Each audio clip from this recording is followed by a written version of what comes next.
आम्हाला घरी यायला बरोबर 1 वाजला. हाय हॅलो नमस्कार, पूजाच्या मिनी व्लॉगमध्ये तुमचं स्वागत आहे.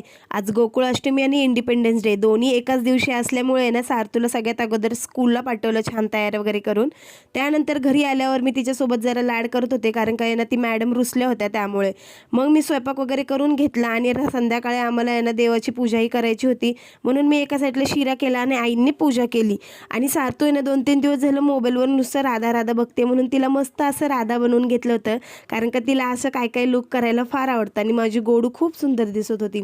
आणि मग आम्हाला ना कॉलनीतल्या ना एका घरी जायचं होतं, तिथं कृष्ण जन्माचा मोठा कार्यक्रम असतो. मग तिथं तर फारच एन्जॉय केला मी. आधी सगळा खेळ वगैरे खेळायला घेतल्या सगळ्या जणांनी, मस्त फेर धरून आम्ही गरबा खेळलो. त्यानंतर लहान लहान मुलींचे डान्ससुद्धा होणार होते आणि त्या डान्समध्ये माझं हे गोडूला डान्स करत होतं.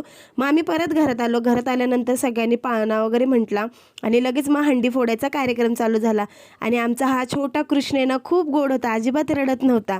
आणि मग त्यानंतर त्याने हंडी वगैरे फोडली आणि आम्हाला बरोबर घरी यायला 1 वाजला.